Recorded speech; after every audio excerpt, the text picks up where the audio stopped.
Jai Om Vishnupad, Param Separation, Restorer, Satya Sri Srimad, His Divine Grace, Sri Lacey Bhaktivedanta Swami Srila Prabhupada Ki Jai, Kantra Srimad Bhagavatam Ki Jai, entire Gaur Pramanande.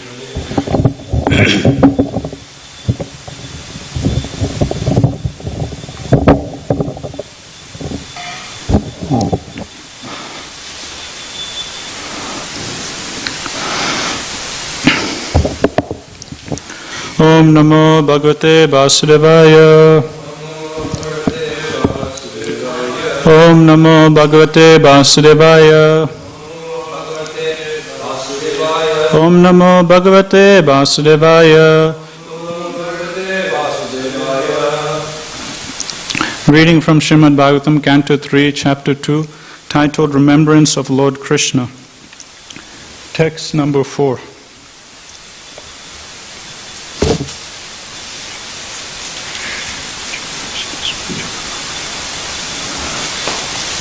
Samuhurtam abuttusnim. Samuhurtam abuttusnim. Krishnangri sudaya brisam. Krishnangri sudaya brisam. Tivrena bhakti yogena.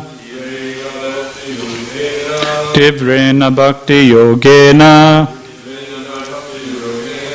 Nimagna sadhu nirvritaha. Nimagna sadhu nirvritaha. Samuhurtam abhuttusnim. Krishnangri sudayabrasam. Tivrena bhakti yogena. Nimagna sadhu nirvritaha.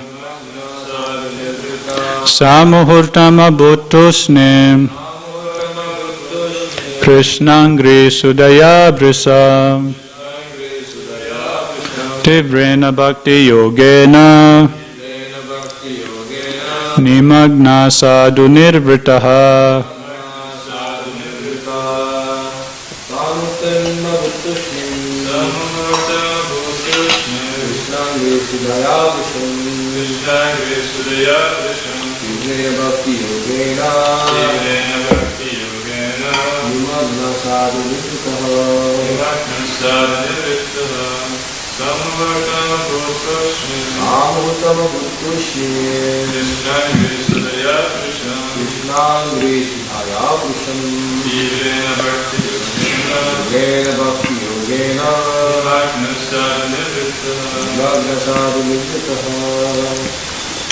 Word for word translation. Sa Uddhava Muhurtam, for a moment.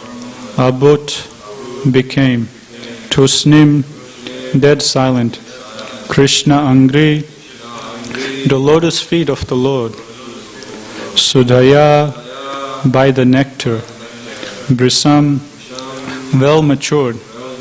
Tivrena, by very strong. Bhakti Yogena, devotional service. Nimagna, absorbed in. Sadhu, good. Nivritaha, fully in love. Translation and purport by His Divine Grace Srila A.C. Bhaktivedanta Swami Srila Prabhupada. Srila Prabhupada ki jai. Translation. For a moment he remained dead silent, and his body did not move. He became absorbed in the nectar of remembering the Lord's lotus feet in devotional ecstasy, and he appeared to be going increasingly deeper into that ecstasy. Purport. On the inquiry by Vidura about Krishna, Uddhava appeared to be awakened from slumber. He appeared to regret that he had forgotten the lotus feet of the Lord. Thus he again remembered the lotus feet of the Lord and remembered all his transcendental loving service unto him. And by so doing, he felt the same ecstasy that he used to feel in the presence of the Lord.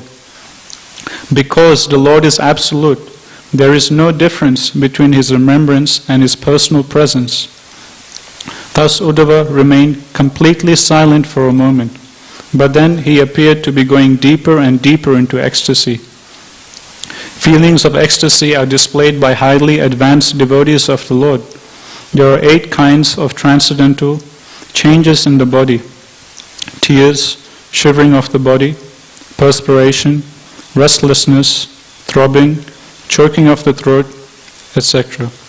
And all were manifested by Uddhava in the presence of Vidura. Om Jnanatimrandasya Jnananjana Salakaya Chaksurumanitam Yena Tasmai Shri Guruve Namaha. Jai Shri Krishna Chaitanya Prabhu Nityananda Shri Advaita Gadadhara Shivasadi Gaura Bhakta Vrinda. Hare Krishna Krishna Krishna Hare Hare Hare Rama Rama Rama Hare Hare. Hare Krishna to everyone who's tuning in to Srimad Bhagavatam class today. So we've just recently started a new chapter of the 3rd canto, chapter 2, titled The Remembrance of Lord Krishna. So today we'll be discussing text number 4. Just to give a bit of context, we'll just quickly recite the first few verses of this chapter leading up to today's verse. So it's text 1 of this chapter. Sri Sukadeva Goswami said, when the great devotee Uddhava was asked by Vidura to speak on the messages of the dearest Lord Krishna, Uddhava was unable to answer immediately due to excessive anxiety at the remembrance of the Lord. Then number 2, he was one who, even in his childhood, at the age of 5 years, was so absorbed in the service of Lord Krishna that he was called by his mother for morning breakfast. He did not wish to have it. Then 3, Uddhava thus served the Lord continually from childhood, and in his old age that attitude of service never slackened. As soon he was asked about the message of the Lord, he at once remembered all about him. And then that brings us to today's verse. For a moment he remained dead silent, and his body did not move. he became absorbed in the nectar, remembering the Lord's lotus feet in devotional ecstasy, and he appeared to be going increasingly deeper into that ecstasy. So this is a conversation which is taking place between Vidura and Uddhava. And at the end of last chapter, first chapter of Canto 3, we heard that Vidura put forward more questions towards Uddhava, asking him to please further describe the glories of Krishna's pastimes. And at the start of this chapter, we're seeing Uddhava's reaction when he's asked these questions about Krishna's pastimes, Krishna's glories. And Sukadeva Goswami explains that first of all, when Uddhava was asked these questions, how he went completely into trance and he became silent. He couldn't speak immediately. Just that question put forward by Uddhava about Krishna, it created a stimulus for Uddhava to go into complete trance, into complete ecstasy. And in today's purport, Prabhupada is explaining this is the nature of pure advanced devotees of the Lord, that just a slight remembrance of Krishna's activities, form, qualities, beauty is able to put them into complete trance, into complete ecstasy. And Prabhupada was highlighting some symptoms of ecstasy such as tears, shivering of the body, perspiration, restlessness, throbbing, choking of the throat. And at the end of today's purport, Prabhupada is explaining that all these different 8 kinds of transcendental changes in the body due to spiritual ecstasy was visible in Uddhava. And all this happened just by Vidura, just putting forward a simple question.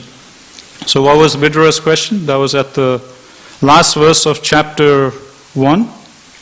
Uddhava says, "O my friend, please therefore chant the glories of the Lord, who is meant to be glorified in the places of pilgrimage. He is unborn, and yet he appears by his causeless mercy upon the surrendered rulers of all parts of the universe.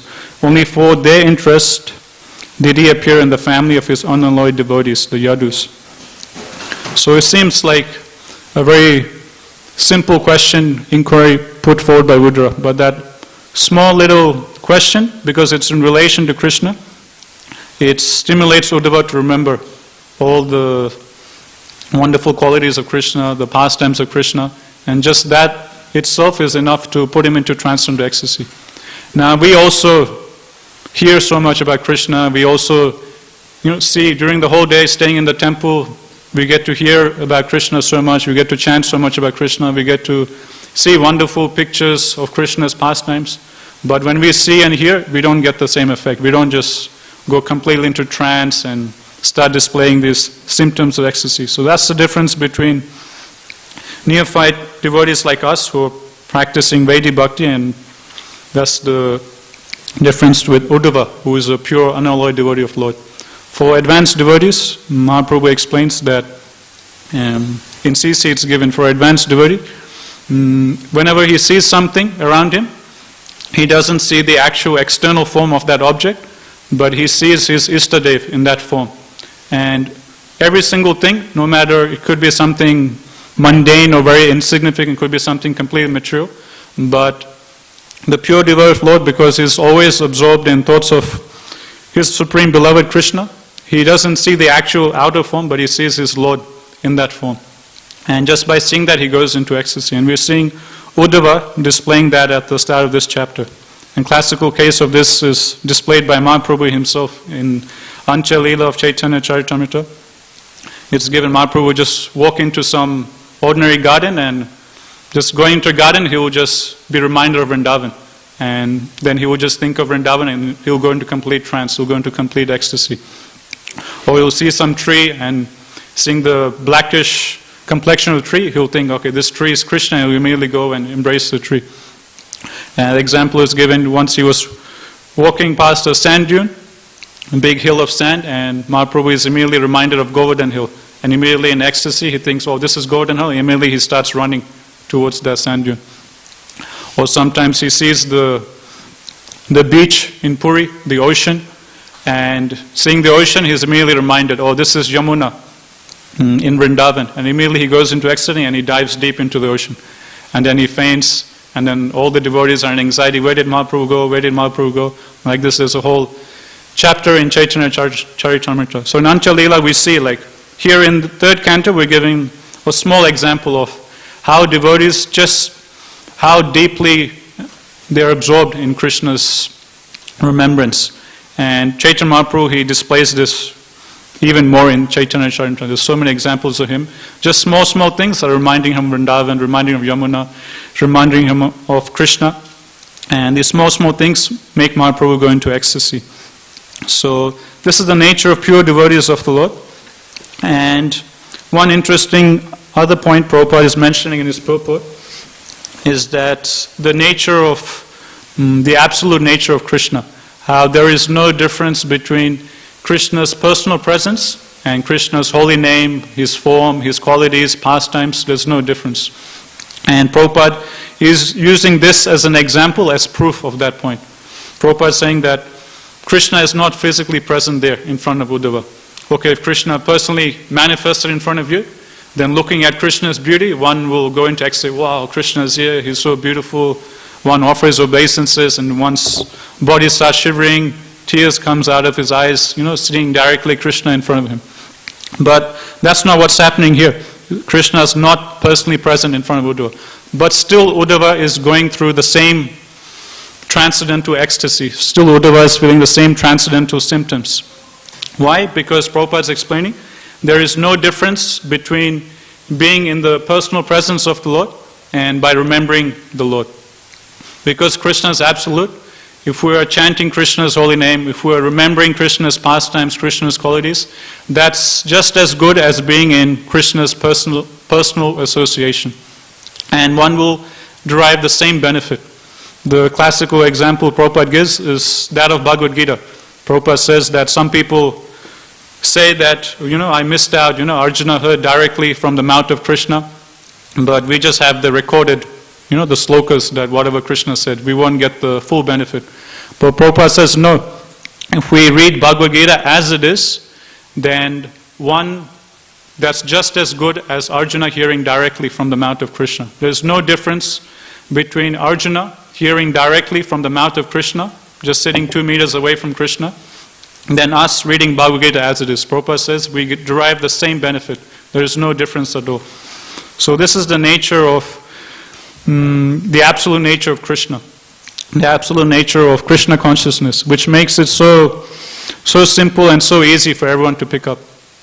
Other examples Prabhupada gives is that people or devotees, sometimes they think that, I was born 5,000 years after Krishna's pastimes.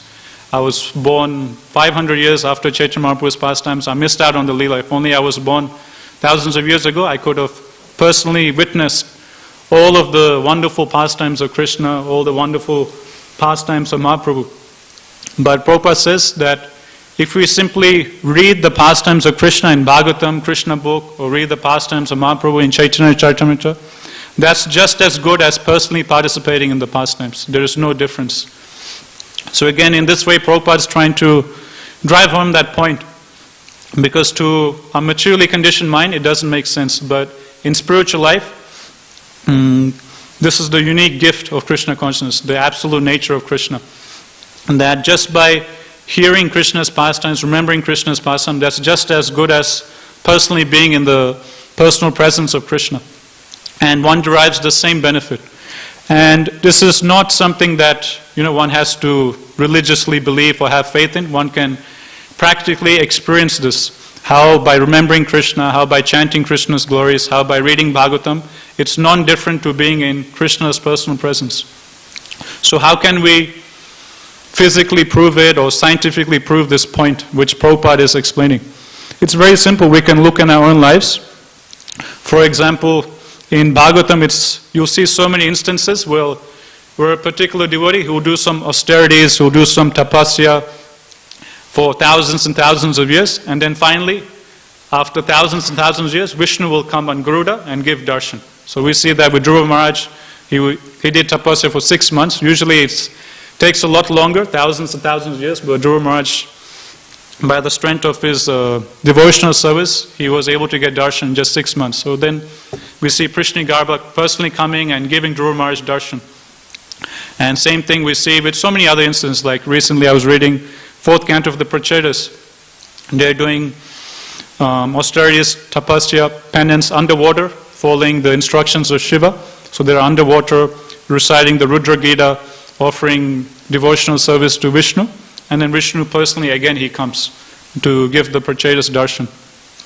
And so many instances like this in Bhagavatam. A devotee will do devotional service and then Krishna will personally come, manifest himself in front of them. And you'll see there'll be a very similar theme happening whenever Vishnu personally comes and gives darshan. Firstly, you'll see the beauty of Vishnu or the beauty of Krishna described. How wonderfully beautiful, transcendently beautiful Krishna is, or Vishnu is. Descriptions will be given about the yellow cloth Krishna is wearing, the 4-handed form of Vishnu or the 8-handed form of Vishnu, what he's carrying in different hands, the jewels he's wearing, his beautiful lotus eyes, the complexion of his body, even description of Garuda. So like this, there will be just some verses glorifying the wonderful beauty of Vishnu. And one common theme you'll see that whenever devotees, they get personal darshan of Vishnu, first thing is they're completely amazed by the beauty of Krishna. They're completely amazed by the beauty of Vishnu. And secondly, being so much satisfied, amazed by just seeing Krishna's beauty, they're just completely satisfied. That when Krishna asked them for a benediction, you'll see the same theme happening. Whenever devotees, they get darshan of Krishna and Vishnu, and they're asked for, please ask for a benediction, they always say the same thing, that I'm just satisfied just by seeing you. I have nothing else to ask. I'm just happy just staring at you and just taking your darshan. I have no other desire. We see this with Dhruva Maharaj. Vishnu comes, gives darshan, Prishnigabha, and Dhruva Maharaj says, I was looking for broken piece of glass, but now I found the most precious diamond. I have nothing else to ask for. I'm just fully satisfied being engaged in your service. I'm fully satisfied in taking your darshan.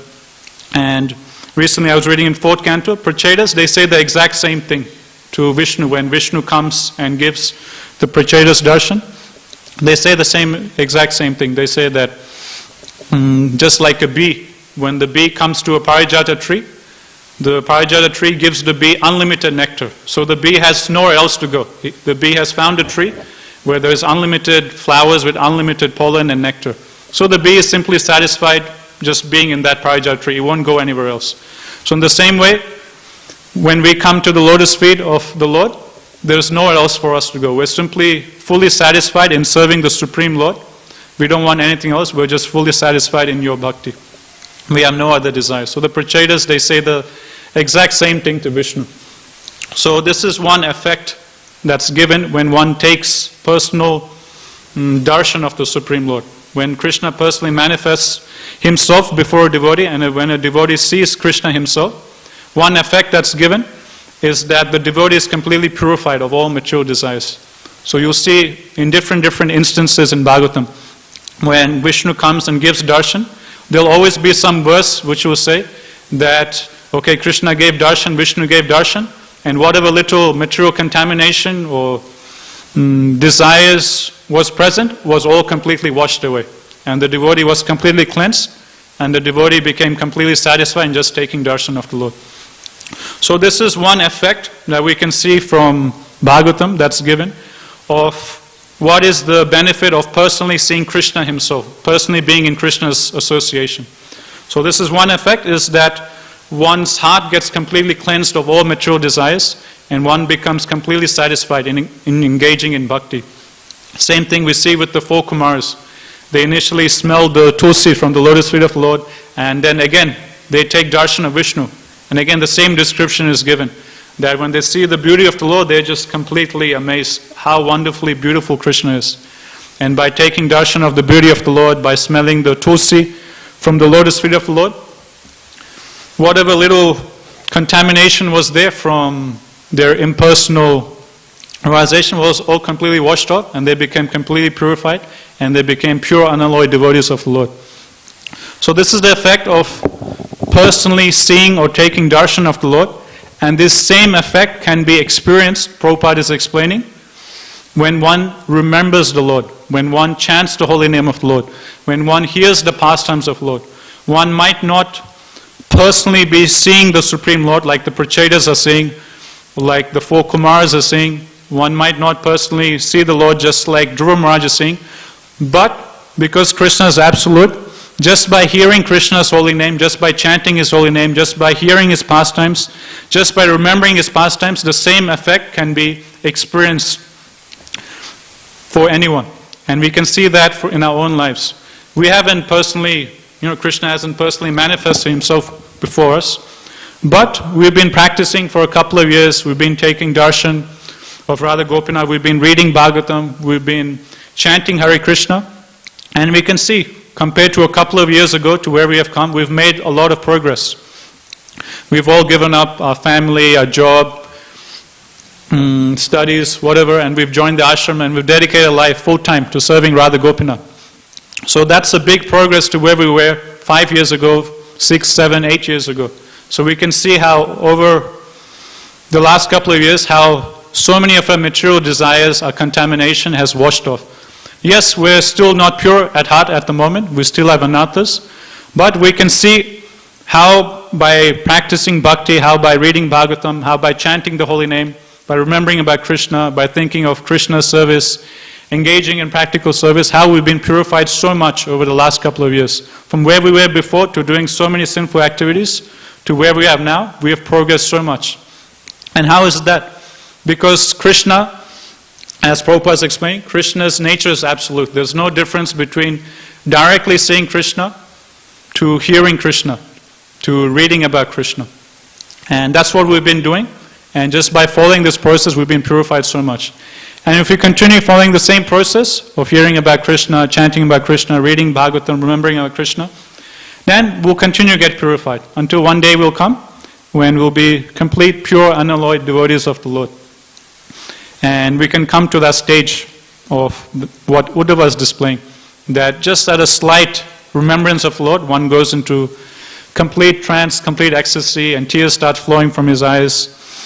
He starts going restless, throbbing, shivering, choking of the throat. One day a stage will come, we can also reach that platform. We just have to stick to the process and follow it. So that's the main point that Prabhupada is explaining here about the absolute nature of Krishna consciousness.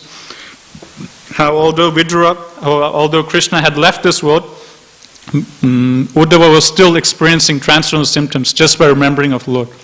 And the same theme is again displayed earlier on. If you remember the first canto of Srimad Bhagavatam, pretty much the same situation, the same theme is again seen with Arjuna.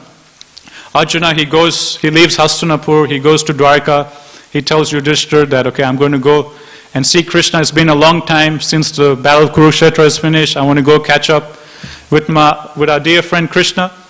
So Arjuna leaves Hastinapur, he goes to Dwarka, and when he goes to Dwarka, what does he find out? He learns about the whole annihilation, the pastime of the annihilation of the Yadu dynasty, and he finds out how Krishna has left this planet. And then Arjuna comes back, and Arjuna is completely despondent and he's completely down. And when Maharaj Yudhishthira sees this, at the back of his mind he knows that, there could only be one thing, that Krishna has left this world.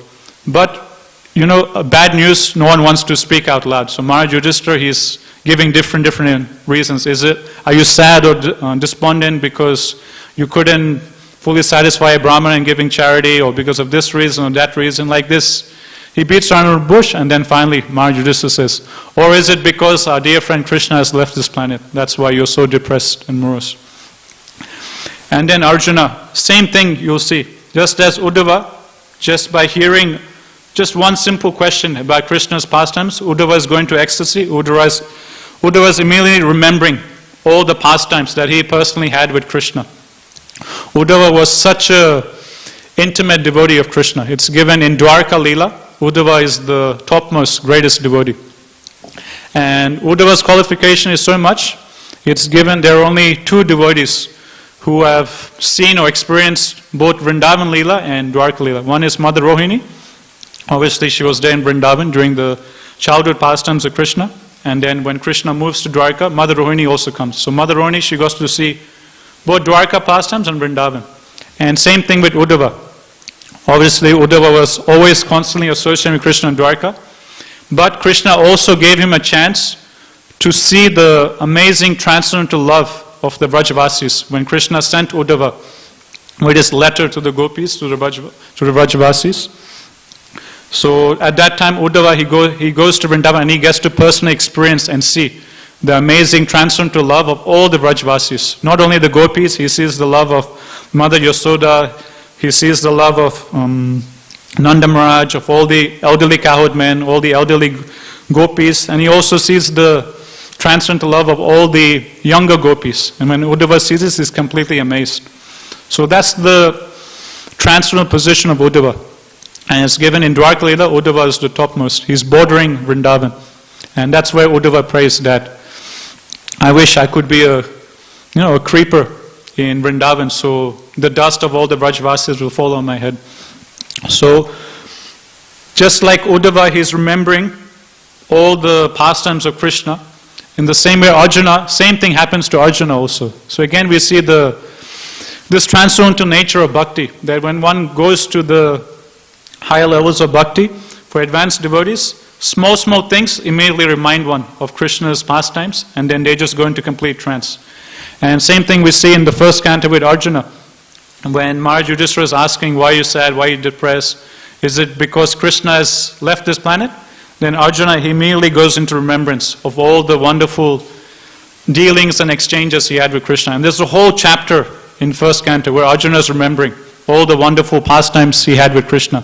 How it was only because of Krishna I was able to win over Draupadi. It was only because of Krishna I was able to be victorious in the battlefield of Kurukshetra. It was only because of Krishna I was able to defeat Lord Shiva in battle.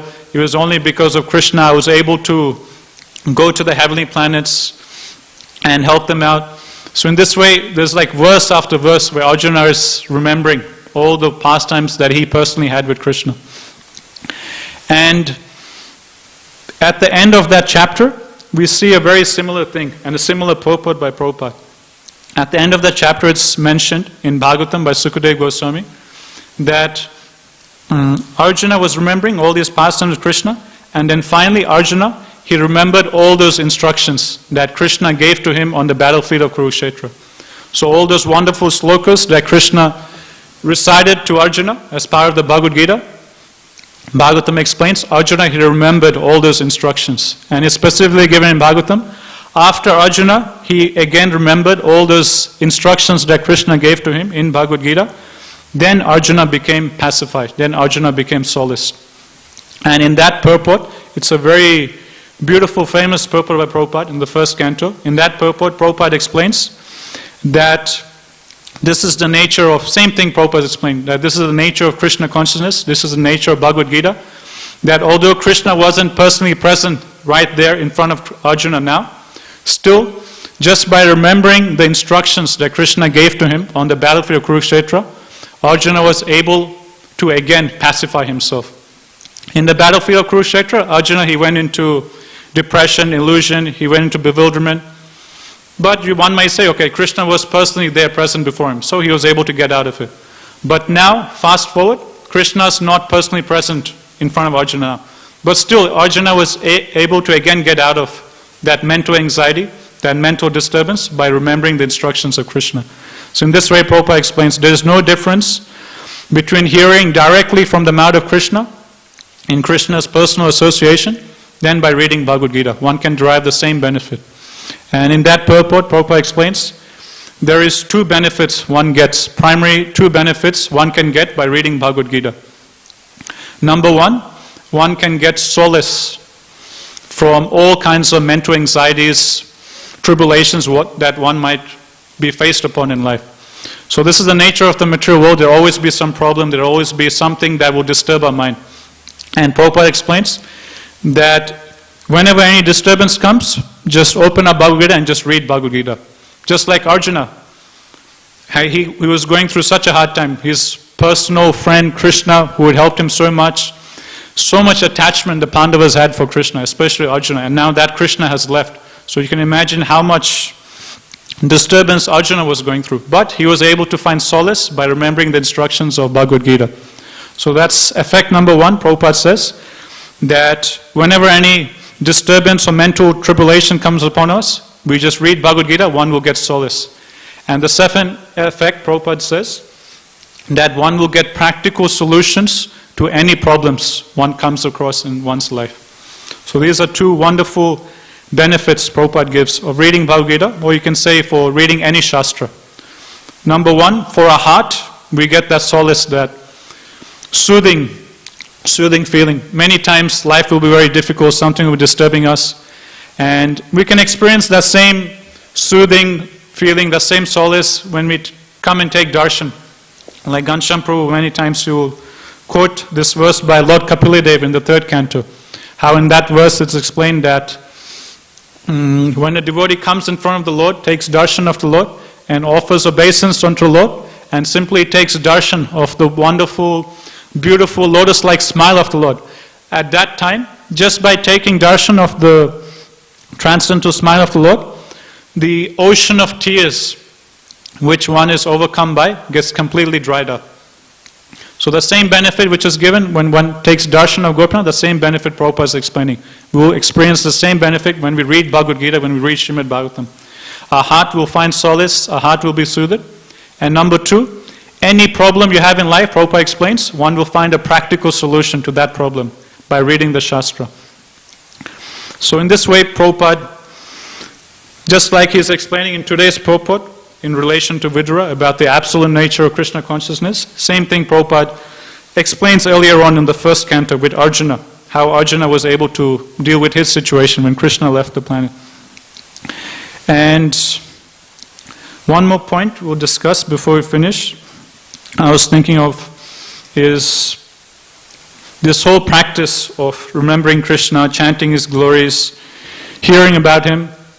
It all comes by the mercy of Guru, it comes by the mercy of devotees. It is only by the devotees' association that one is trained in all these different limbs of bhakti.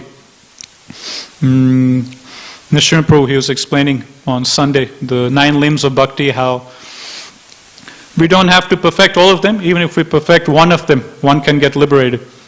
And it's very important to remember that it's only due to the mercy of the devotees, mercy of the Acharyas, mercy of the Guru, that we're given access to all these different limbs of devotional service. And this is something that I was hearing recently, leading up to Nityananda Trayodasi, about the mercy of the Guru, mercy of Krishna in relation to bhakti. And I was hearing one pastime of Nityananda Prabhu in relation to this. How it is the mercy of the devotees. It is only by the mercy of the devotees, only by the mercy of Guru and Krishna we're engaged in hearing about Krishna, chanting about Krishna, remembering about Krishna, dancing in front of Krishna. So this is one pastime given in Madhya Leela. This is where, just right at the start of Madhya Leela, Mahaprabhu is in Jagannath Puri, and Mahaprabhu is desiring to leave Puri and go on a tour of South India. So it's actually Mahaprabhu's desire to go preach into all those towns and villages which are there on the way to South India and to deliver all the fallen conditioned souls. But Mahaprabhu's desire is that he wants to do it alone. He doesn't want to take any of his associates with him, because he understands that if I take my associates, it will be hard for them to tolerate all the austerities I'm following, and it will break their heart. Better I go by myself, it will be better for my preaching. But he doesn't directly tell his associates. To his associates he says that actually my brother Vishwarup, he disappeared. He took sannyas and he disappeared a long time ago, and I always wanted to find him, and now I'm thinking to going out towards South India and trying to find where my brother disappeared. And Mahaprabhu, he knows that Vishwarup has already left this planet and he's gone to the spiritual world. But Mahaprabhu, he needed an excuse to go. And it's amazing how Mahaprabhu is exemplifying Vaishnava etiquette. Before he leaves, he doesn't just say, okay, I'm packing my bags, I'm leaving tomorrow, or I'm leaving in a week's time. No, firstly, he goes to all the Vaishnava and he begs the permission that, I have this desire, I want to go to South India. My brother Vishwarup has disappeared, I want to find him. Can you please give me your permission to leave? Like this, he goes to all the Vaishnavas, he goes to Sarvabhauma Bhattacharya and all of his associates, and he begs for their permission, he begs for their blessings to be able to go. So Mahaprabhu personally, he's showing, Vaishnava etiquette. It's not just, okay, I'm the senior guy here, everyone else is like lower than me. Okay, I can just make the decision myself and I can just go, Why should I ask for their permission? So Mahaprabhu, it's so sweet in CC how humble and how very sweet and delicate, sensitive dealings devotees have with each other. For us, it's very rough and, so, but by reading CC we can take inspiration and also try and develop the same mood in our dealings with other devotees. So like this, Mahaprabhu is very humbly requesting the permission of all the Vaishnavas. It's my desire to go to South India. I want to find my brother. He's disappeared. Like this, Mahaprabhu is putting up a show that, I want to find him. And then devotees, okay, they're like, what can they say? They can't deny Mahaprabhu going. But Nityananda Prabhu, he's put forward, okay, you can go, but you can't go alone. How can you go alone, There will be thieves along the way. People can come and disturb you. You need, take at least 4 or 5 of us with you for your protection, for your service, Along the way, there'll be many dacoits, wild animals and so many things. So you must take at least someone with you. You can take any one of us. And then Nityananda Prabhu, he puts forward his portfolio, his resume towards Chaitanya Mahaprabhu. And Nityananda Prabhu, he says, and by the way, I personally myself in the past have already toured all the holy places in India, and I know all the different paths to South India. So like this, Nityananda Prabhu, he gives a little hint to Mahaprabhu that, I would be the best person for you to pick, to take along with you. I know all the routes, I've done all that parikrama of South India, so you can take me along with you. He doesn't directly say, but indirectly he tells Mahaprabhu, puts forward himself, he puts forward his resume to go with Mahaprabhu. And then Mahaprabhu, very jokingly, gently, he says that, how can I take you? You're like a avadut. And Mahaprabhu, he very gently chastises Nityananda Prabhu. He's saying, like, beforehand, after I took sannyas, I wanted to go to Vrindavan, and you tricked me. You told me the Ganga was Yamuna, I dived into the Yamuna, and you misdirected me to Advaita Acharya's house.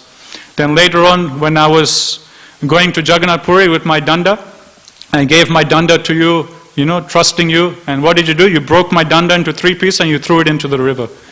And like this, Mahaprabhu is gently, externally it seems like he's chastising Nityananda Prabhu, but actually he's glorifying Nityananda Prabhu. He's glorifying Nityananda Prabhu's wonderful service, wonderful love that he has for Mahaprabhu. But externally, Mahaprabhu is putting forward these reasons to tell Nityananda Prabhu, okay, you've disturbed me so many times in the past, broken my trust, how can I take you with me? And same thing he says with the other devotees. With Mukunda, he says, Mukunda, he's always so sad and depressed whenever he sees me doing austerities. And being sad and depressed, he just goes into complete depression and sadness. And seeing him going into depression, I also feel sad and depressed. How can I take Mukunda with me? If he goes with me, he'll always be sad seeing me doing the austerities. And seeing him sad, I'll also become sad. This won't be good for my preaching. Or this won't be good for my tour of South India. And as far as Damodar is concerned, he's always finding fault with me. He's always chastising me, you're not doing this right, you're not doing that right. How can I take him with me? He's always be correcting me. He won't be good for me. Like this, externally, Mahaprabhu is chastising gently his devotees, but actually he's glorifying the wonderful love that his devotees have for him. So in this way, Mahaprabhu says, okay, you can't come with me, you can't come with me, this is the reason. So like this, Mahaprabhu puts forward these different reasons. Then finally, Nityananda Prabhu says, okay, we might not be the best persons to go with you, still at least take one person with you. Because when you'll be going, you'll be chanting Hare Krishna with one hand, and with the other hand you'll be counting your rounds. So who will hold your clothes? You'll need to take some external garments, and you need to take your water pot or your kamandalu.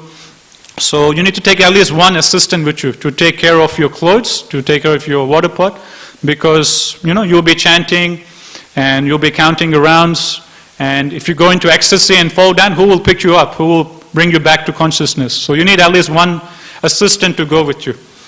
Okay, none of us can go with you, okay, fine. But take at least one person. And then Mahaprabhu says, okay, I'll take one person with me. And then Nityananda Prabhu, he personally selects that devotee who will go with Mahaprabhu. And Nityananda Prabhu, he puts forward a Brahmana named Krishnadas. And Nityananda Prabhu puts forward Krishnadas's portfolio to Mahaprabhu that, there's this nice Brahmana, Krishnadas is very stable, nice devotee, Pakka. He'll be a nice servant for you, so you please take him. Then Mahaprabhu agrees. He goes on South India tour. And Mahaprabhu takes this devotee, Krishna Das, on the recommendation of Nityananda Prabhu. Then Mahaprabhu goes on South India tour, and while the tour is going, on the return leg, there's this one incident happens where there's this group of gypsies called the Bhattaharis, and they have all these women in their group, and they use these women to seduce more people to come join them. And it's given that Krishna Das, he was allured by these women by the Bhattaharis. And Krishna Das, he leaves Mahaprabhu's association, and he goes and joins these gypsies. And when Mahaprabhu, he realizes, hey, where's my personal servant gone? Mahaprabhu just wakes up one day and he sees that his personal servant has just disappeared. And then Mahaprabhu, obviously, he understands where Krishnadas has gone, and Mahaprabhu, he goes to the gypsies' camp, personally grabs Krishnadas by the hair, by the shika, and brings Krishnadas back, saves him from falling down into Maya. Then, the South Indian tour continues on, and then Mahaprabhu finally arrives back in Jagannath Puri. When Mahaprabhu arrives back in Jagannath Puri, in his discussion with the devotees, Mahaprabhu tells the devotees that, what is this? You've given me this Krishna Das as my personal servant. Look what he did. He gave up his service to me, and he went up with the gypsies. He went up with the Bhattaharis. Just look at the character of this fellow you gave to me. I don't want his service anymore. Please take him away. He shouldn't serve me anymore. In this way, Mahaprabhu rejects Krishna Das, being angry at him. And when Krishna Das hears this, he's just completely devastated. What is the purpose of my life? I'm just rejected from Mahaprabhu's association. I can't do any service. He's just crying and crying and crying. And this is an instance where we see the mercy of the devotees. Although Supreme Lord has personally rejected the devotee, all the other devotees, they gather around and they start planning. Mahaprabhu has rejected his devotee Krishna Das. He must be feeling so bad. We need to figure out some way to reinstate Krishna Das in Mahaprabhu's service. And who was in that group? Again, it was Nityananda Prabhu. Nityananda Prabhu, along with Mukunda and a couple of other devotees, they're discussing that Mahaprabhu is being too harsh on Krishna Das. He should be given another chance. We need to figure out a way to reinstate Krishna Das back in Mahaprabhu's service. And then they figure out a way. They think that someone needs to go to Mayapur, someone needs to go to Navadvip to give Advaita Acharya, to give Sachimata the news that Mahaprabhu has returned from his South Indian tour. And we'll send Krishna Das to do that service.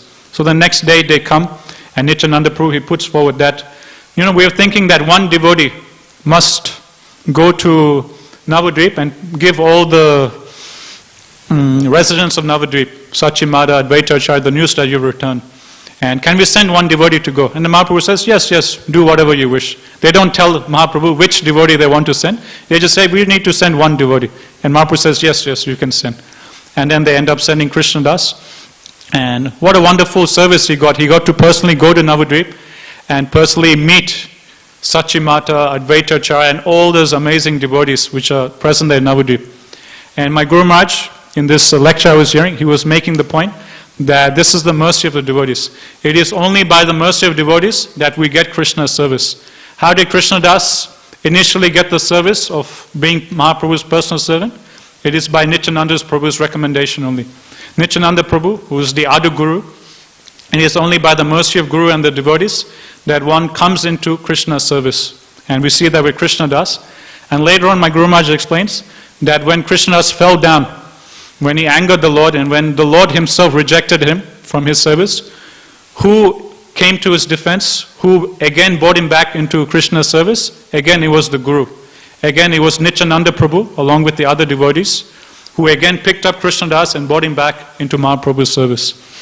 So in this way, my Guru Maharaj is explaining, this is the mercy of Guru, this is the mercy of the devotees. Although Krishna might reject us, although we might offend Krishna, to Seva Prad, the devotees and the Guru, they never give up on us. Even if we fall down, the Guru still won't give up on us. The Guru will still pick us up and again reinstate us in Krishna's service. And we can see this with the pastime of Krishna Das. He first came into the service by Nityananda Prabhu's mercy, then he fell down, then again Nityananda Prabhu picked him up, pacified him, then again found a way for him to continue on in his service.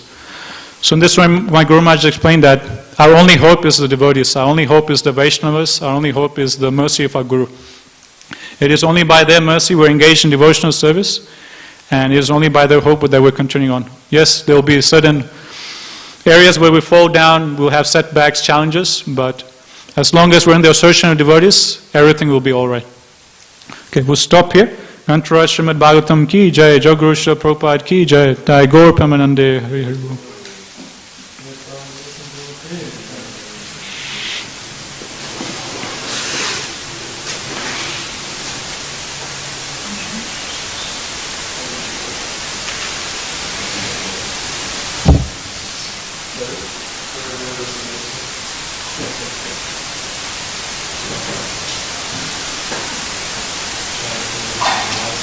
Hehehehe